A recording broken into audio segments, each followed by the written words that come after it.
নমস্কার, কেমন আছেন সবাই? হাউসওয়াইফ লাইফস্টাইল চ্যানেলে আপনাদের সকলকে জানাই স্বাগত। আমি সোনালি। আজ রবিবার, আজ সকালে গেছিলাম পার্লারে মেয়ের হেয়ার কাটিং করাতে। আর সবার আগে আপনাদের যারা আমার চ্যানেলটিকে রেগুলার সাবস্ক্রাইব করছেন, তাদেরকে আমার অসংখ্য ধন্যবাদ। প্লিজ আমার চ্যানেলটিকে এইভাবেই আপনারা সাবস্ক্রাইব করতে থাকবেন আর আমার ভিডিওটি দেখবেন। আর ভিডিওটি ভালো লাগলে লাইক করে দিবেন। আর কোথাও ভিডিওতে কোনো কিছু আমি ভুল কিছু বলে থাকলে সেই যে ছোটো ছোটো কিছু ভুল ত্রুটি যেগুলি হবে সেগুলিকে প্লিজ আপনারা মার্জনা করে দেবেন।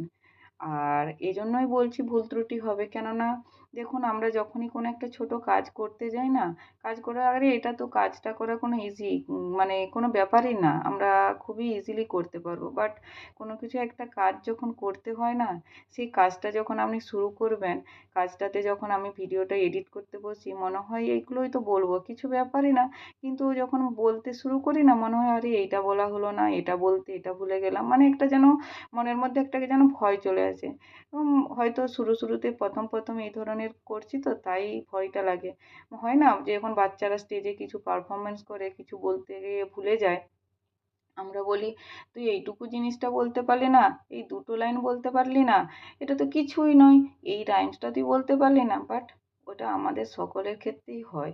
যখন আমরা কিছু কাজ করতে যাই না, কাজ করার আগে মনে হয় এটা তো ভীষণ ইজি। যতক্ষণ না আপনি সেই কাজটা করবেন, ততক্ষণ আপনি বুঝতে পারবেন না যে কাজটা কীভাবে করতে হয়।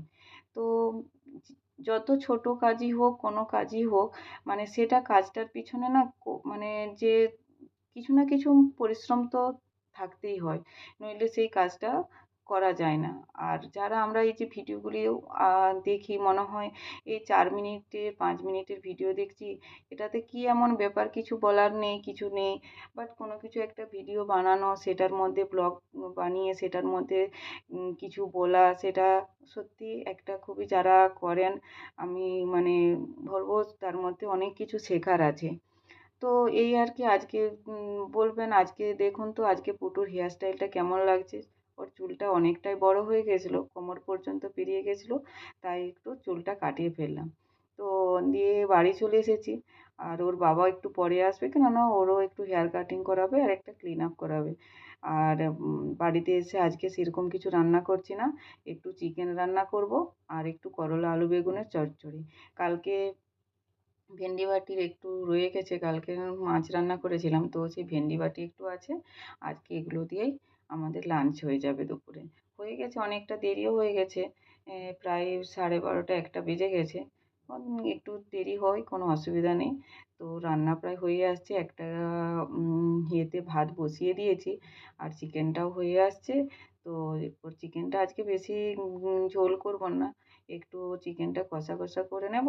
তো আর ওই করলা, আলু, বেগুন আর বড়ি দিয়ে যে চচ্চড়ি আর ভেন্ডি বাটি। তার সাথে একটু নিম্বু আর কাঁচা লঙ্কা, পেঁয়াজ। আজকে দুপুরের একদম ভালো খাওয়া-দাওয়া হয়ে যাবে। আর এভাবে যারা আমার চ্যানেলটিকে রোজ দেখছেন আর আমাকে এভাবে সাপোর্ট করতে থাকবেন, ভালোবাসবেন। আপনাদের ভালোবাসা পেলে তবে তো আমি আরও এগিয়ে যেতে পারবো। আরও মনের মধ্যে আরও এনকারেজ মানে সাহস পাবো যে আমি না কি কাজগুলো করছি ভালো। চলুন আজকের মতো ব্লগটি তাহলে এখানেই এন্ড করছি। যারা আমার ব্লগটিকে দেখছেন প্লিজ লাইক করবেন, কিছু ভুল হলে কমেন্ট করে জানাবেন। আজকের মতো ভিডিওটিকে এখানেই এন্ড করছি। আবার দেখা হবে নতুন একটি ব্লগে। নমস্কার, ভালো থাকবেন, সুস্থ থাকবেন।